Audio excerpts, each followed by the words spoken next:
dear brother and sisters. My name is Naveen Shekhar. Up till now, we have finished reading book of 1 Corinthians chapter 1 to 10. Now we are heading towards the 11th chapter. The 11th chapter speaks of the head covering. Imitate me just as I also imitated Christ. Now I praise you, brethren, that you remember me in all things and keep the traditions just as I delivered them to you. But I want you to know that the head of every man is Christ, the head of woman is man, and the head of Christ is God. Every man praying or prophesying, having his head covered, dishonors his head.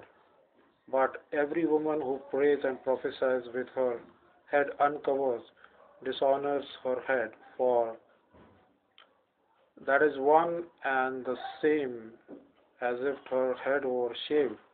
For if the woman is not covered, let her also be shorn. But if it is shameful for a woman to be shorn or shaved, let her be covered. For a man indeed ought not to cover his head, since he is the image and the glory of God. But woman is the glory of man. For man is not from woman, but woman is from man. Nor was man created for woman, but woman for man.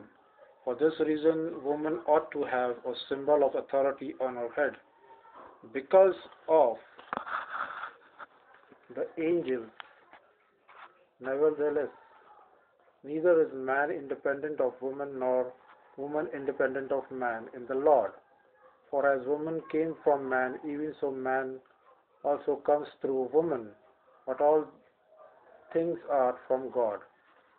Judge among yourselves. Is it proper for a woman to pray to God with her head uncovered? Does not even nature itself teach you that if the man has long hair, it is dishonor to him? But if the woman has long hair, it is a glory to her, for her hair is given to her for a covering. But if anyone seems to be contentious, we have no such customs, nor do the churches of God. Now the second subheading is conduct at the Lord's Supper. Now in giving these instructions, I do not praise you, since you come together not for the better, but for the worse. For first of all, when you come together as a church, I hear that there are divisions among you, and in part I believe it, for there must also be factions among you, that those who are approved may be recognized among you. Therefore, when you come together in one place, it is not to eat the Lord's Supper, for in eating each one takes his own supper ahead of others, and one is hungry and the other is drunk. What? Do you not have house to eat and drink in? Or do you despise the church of God and shame those who have nothing? What shall I say to you? Shall I praise you in this? I do not praise you. Institution of the Lord's Supper. For I received from the Lord that which I also deliver to you, that the Lord Jesus, on the same night in which he was betrayed, took bread, and when he had given thanks, he broke it and said, Take, eat, this is my body, which is broken for you. Do this in remembrance of me. In the same manner, he also took the cup after supper, saying, This cup is the new covenant in my blood.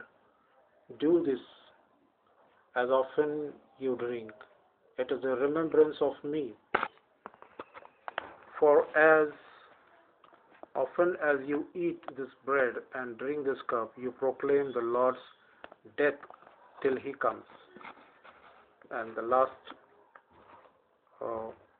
subheading is examine yourself. Therefore, whoever eats this bread or drinks this cup of the Lord in an unworthy manner will be guilty of the body and the blood of the Lord. But let a man examine himself, and so let him eat of the bread and drink of the cup. For he who eats and drinks in an unworthy manner eats and drinks judgment to himself, not discerning the Lord's body. For this reason many are weak and sick among you, and many sleep. For if we would judge ourselves, we would not be judged. But when we are judged, we are chastened by the Lord, that we may not be condemned with the world. Therefore, my brethren, when you come together to eat, wait for another. But if anyone is hungry, let him eat at home, lest you come together for judgment, and the rest I will set in order when I come. The book of 1 Corinthians chapter 11 is completed over here. May the Lord bless His words.